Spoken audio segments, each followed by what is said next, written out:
Class में जो हम टॉपिक करने वाले हैं उसका नाम क्या है? सेकेंड टाइप ऑफ आपका जो मेथड है जो गुडविल को कैलकुलेट करने के लिए इस्तेमाल किया जाता है उसका नाम क्या है? Super profit method. तो what is the super profit method? Super profit method क्या सिंप्लीफाई अगर मैं करूं इसको थोड़ा सा डिफाइन किया जाए स्टेप्स के फॉर्म में तो क्या होता है? सबसे पहला काम आपका यहाँ पे होता है, आपको क्या निकालना है? आपको कैलकुलेट करना होता है अपने पास एवरेज प्रॉफिट कि आपके बिजनेस का जो एवरेज प्रॉफिट है वो कितना है। तो एवरेज प्रॉफिट निकालने के लिए कोई आपको नया काम नहीं करना, जैसा आपने पिछले वाले केस में निकाला था सेम वैसे आप निकालोगे। एवरेज प्रॉफिट को कैलकुलेट कैसे किया जाता है वो बिल्कुल एग्जैक्टली सेम है पुराने वाले की तरह। सेकंड पार्ट जो बिल्कुल न्यू है इसके अंदर वो क्या है?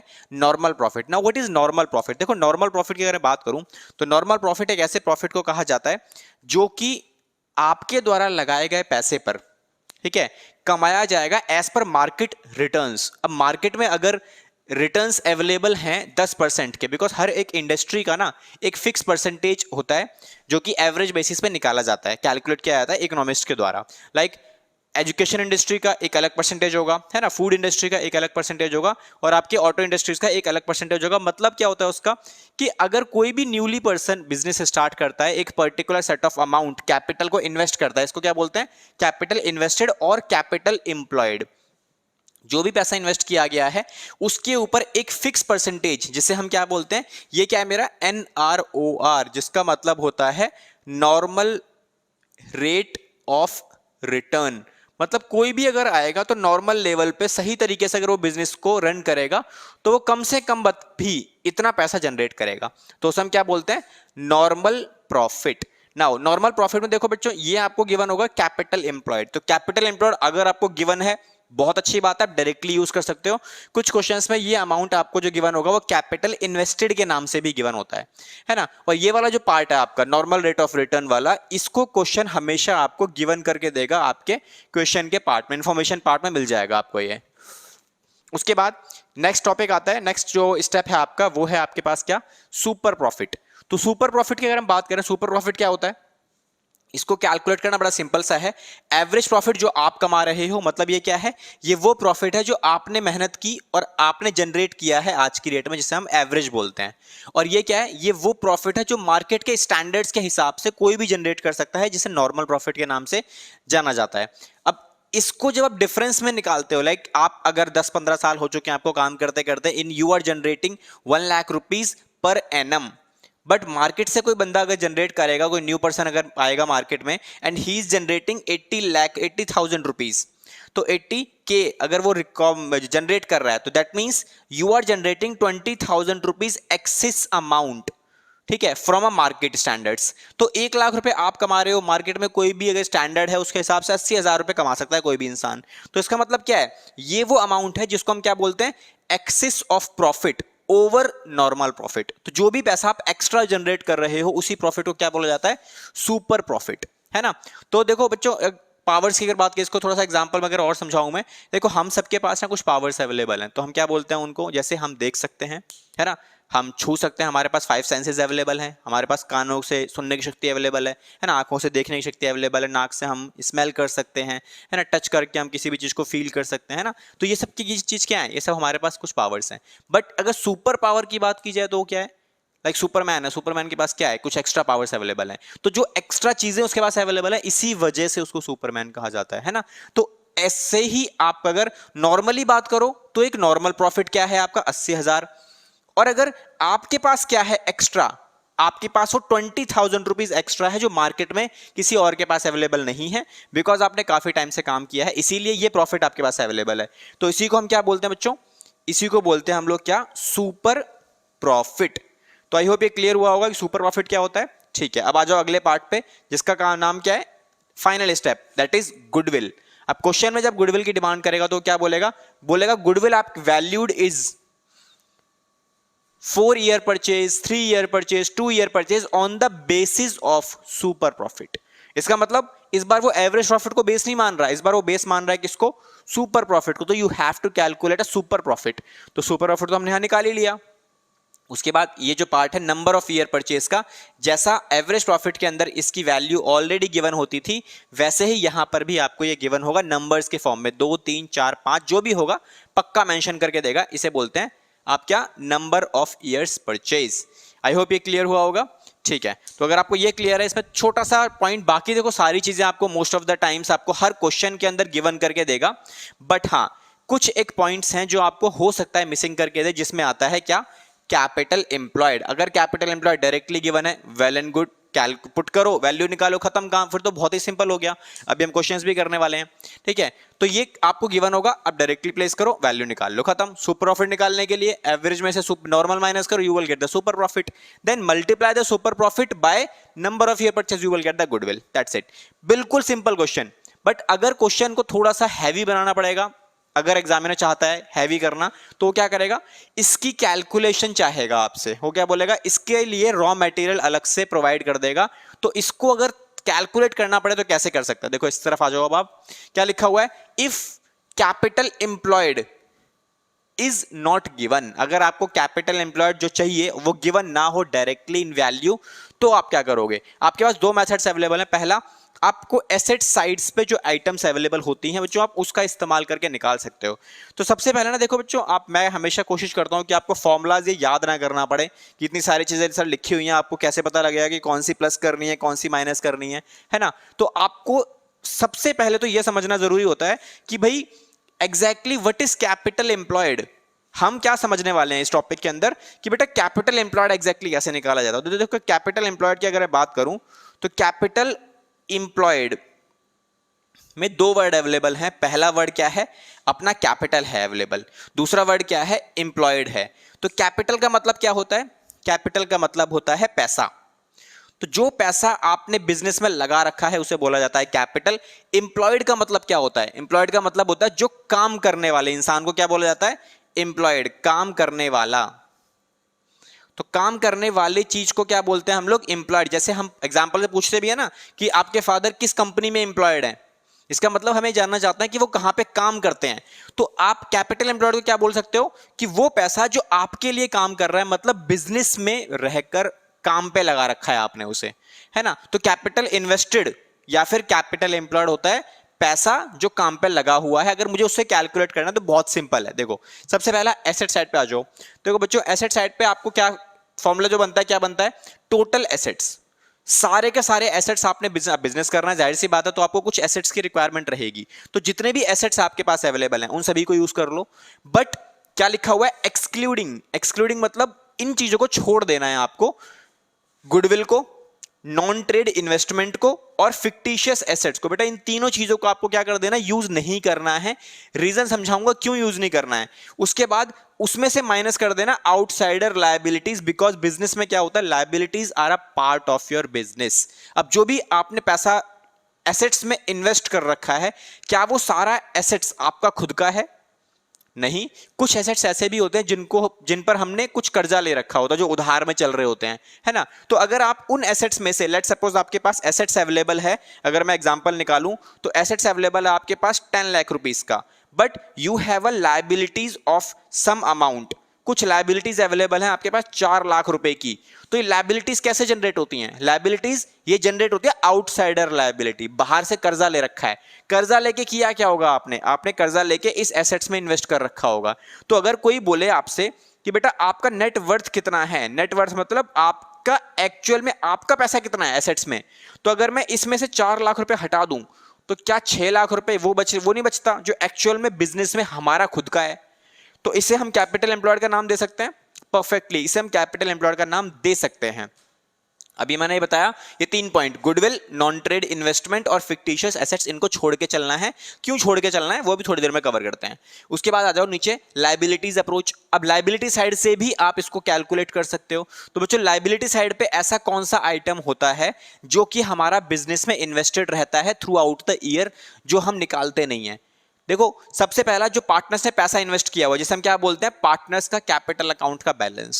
तो पार्टनर्स का जो भी कैपिटल अकाउंट का बैलेंस है, जो पैसा लगा रखा है हमने लायबिलिटी साइड पे, है ना। तो देखो बच्चों दो चीजें होती हैं यहाँ पे, अगर आपका कैपिटल का बैलेंस क्रेडिट साइड पे है तो उसे आप प्लस करोगे, बिकॉज एक तरीके से पार्टनर्स ने पैसा दिया हुआ है, बिजनेस में लगा रखा है। बट अगर कभी किसी पार्टनर का बैलेंस डेबिट साइड पे आ जाए तो इसका मतलब उसने पैसा निकाल रखा है, तो वो आपको माइनस करना है। सेम रूल आपका चलेगा पार्टनर्स के करंट अकाउंट के बैलेंसेस के लिए। अगर किसी भी पार्टनर्स का करंट अकाउंट का बैलेंस अवेलेबल है बिजनेस में, तो इसका मतलब उसने पैसा लगा रखा है, और अगर डेबिट बैलेंस अवेलेबल है तो उसका मतलब उसने पैसा बिजनेस में से कुछ विड्रॉ कर रखा है, तो वो आप उठा के माइनस करोगे। क्लियर हुआ? ठीक है, अब आ जाओ नीचे। कुछ पैसा फ्री रिजर्व्स का। फ्री रिजर्व क्या होता है? बिजनेस में जो हमने कमाया, हम क्या करते हैं, पार्टनर्स की कैपिटल में जाके ऐड कर देते हैं, बट उससे पहले कुछ बचा के साइड में रख लेते हैं, तो वो पैसा भी तो बिजनेस का ही है ना, तो उसे भी हम लोग ऐड करेंगे, तो ये भी कैपिटल एम्प्लॉयड का पार्ट है। बिकॉज किसी भी इंडस्ट्री का अगर आप बैलेंस शीट चेकआउट करते हो, किसी कंपनी का बैलेंस शीट चेकआउट करते हो, and that company has some amount in a free reserve, मतलब एक ऐसा अमाउंट, एक अच्छा खासा अमाउंट उसके पास कहां अवेलेबल है, रिजर्व में, तो वी कैन से कि वो कंपनी बहुत स्ट्रांग है, सॉलिड है, क्योंकि उसने अपने फ्यूचर की प्लानिंग बहुत अच्छी कर रखी है। कभी कंटीजेंसीज आती हैं तो उस पर्टिकुलर टाइम पे वो कंपनी इस रिजर्व का इस्तेमाल कर सकती है। कोविड के टाइम पे मैक्सिमम वही कंपनी सर्वाइव कर पाई जिनके पास ये रिजर्व अवेलेबल था। इसका मतलब मुसीबत के टाइम पे पैसा आपके पास अवेलेबल होना चाहिए, तो वो पैसा भी बिजनेस में ही काम में लिया जाता है। ओके, अब इसके बाद इन सबको यूज कर लो, करने के बाद कुछ आइटम माइनस करनी है। अगेन कौन कौन सी? सेम वही सारी की सारी आइटम। एग्जिस्टिंग गुडविल, अगर कोई एग्जिस्टिंग गुडविल बैलेंस शीट में ऑलरेडी रिकॉर्डेड है आपके पास, तो उसे आप माइनस करोगे। किसी भी तरीके का कोई फिक्टिशियस एसेट्स है तो उसे भी आप माइनस करोगे। किसी भी तरीके की नॉन ट्रेड इन्वेस्टमेंट अवेलेबल है तो उसे भी आप माइनस करोगे।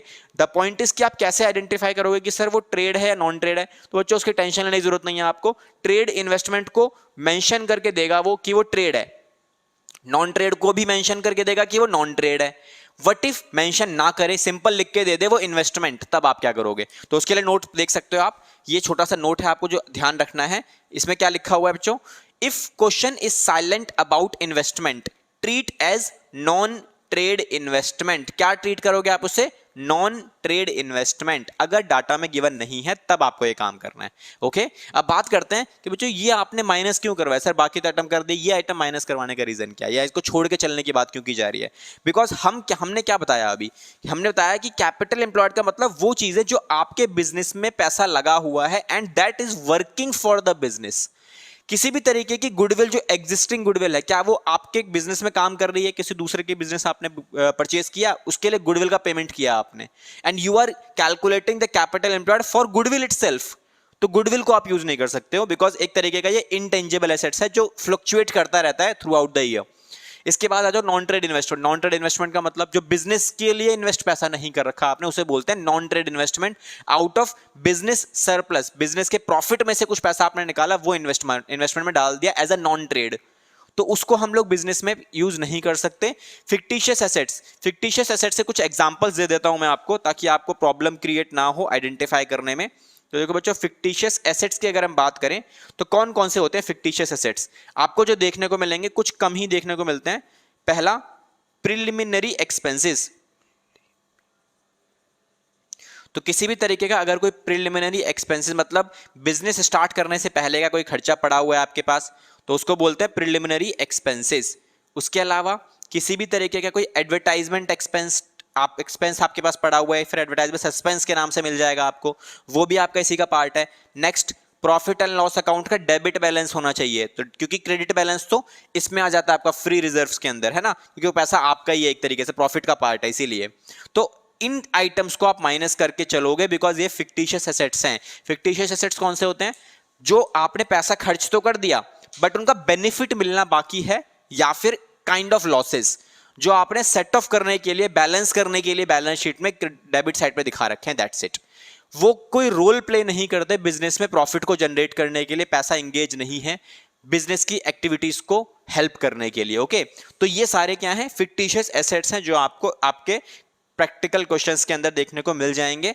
ओके, तो आई होप ये टॉपिक क्लियर हुआ होगा आपको। Now we are going on a practical questions. तो हमारे पास इस टॉपिक से कनेक्टेड 2 प्रैक्टिकल क्वेश्चंस अवेलेबल हैं जो आज हम कवर करेंगे अपनी इस वीडियो के अंदर, तो इतना आप नोट कर सकते हो। अभी हम इससे स्टार्ट करते हैं अपना practical part. Okay, you can take a screenshot of that. Okay, तो जो पहला क्वेश्चन हमारे पास अवेलेबल है वो क्या है? इसमें बोलता है कि average net profit expected in the future by ABC firm are 1 lakh rupees per year. Okay, the average capital employed in the business by the firm is 5 lakh rupees. अब देखो बच्चों, जो भी आपको डाटा दिया जाता है पैराग्राफ फॉर्म में, आपको क्या करना होता है उसका, सबसे पहले रॉ मटेरियल तैयार करो अपना, डाटा में से वो निकालो वैल्यूज जो आपको गिवन है क्वेश्चन में। तो पहले मैं क्या करता हूं, निकाल लेता हूं सारी चीजें। फर्स्ट पार्ट उसने मुझे बोला कि एवरेज नेट प्रॉफिट, इसका मतलब उसने मुझे क्या दिया हुआ है, उसने मुझे क्वेश्चन में गिवन किया हुआ है नेट प्रॉफिट कितना है हमारे पास। तो इट सेज कि नेट प्रॉफिट हमारे पास अवेलेबल है 1 लाख रुपीस का। क्लियर। उसके बाद क्वेश्चन ने मुझे दिया हुआ है कि कैपिटल एम्प्लॉयड एवरेज वाला, इसका मतलब कैपिटल एम्प्लॉयड भी उसने मुझे मेंशन करके दिया हुआ है कि कैपिटल एम्प्लॉयड हमारे पास कितना है। कैपिटल एम्प्लॉयड की वैल्यू गिवन करके दे दी उसने मुझे कितनी, 5 लाख रुपीस की। उसके बाद उसने मुझे बोला कि rate of return expected from the capital invested in this class of business is 15%, and इसका मतलब ये क्या गिवन है आपको, that is 15% normal rate of return. हमारे बिजनेस का नॉर्मल रेट ऑफ रिटर्न कितना है, 15% है। Then the remuneration of a partner is estimated to be 10,000 rupees per annum, मतलब हर एक पार्टनर को जो अवेलेबल आपके पास है जितने भी हैं उनको 10,000 रुपए पर एनम के बेसिस पे सैलरी वगैरह दी जाती है। और पार्टनर्स लिखा है, इसका मतलब सभी की इंक्लूड है इसके अंदर। आपका काम वैल्यू ऑफ गुडविल निकालो on the basis of 2 year purchase of super profit. ठीक है, ओके बच्चों, तो अभी जो क्वेश्चन हमने रीड किया उसका सॉल्यूशन एक बार देख लेते हैं, समझ लेते हैं कैसे करना है।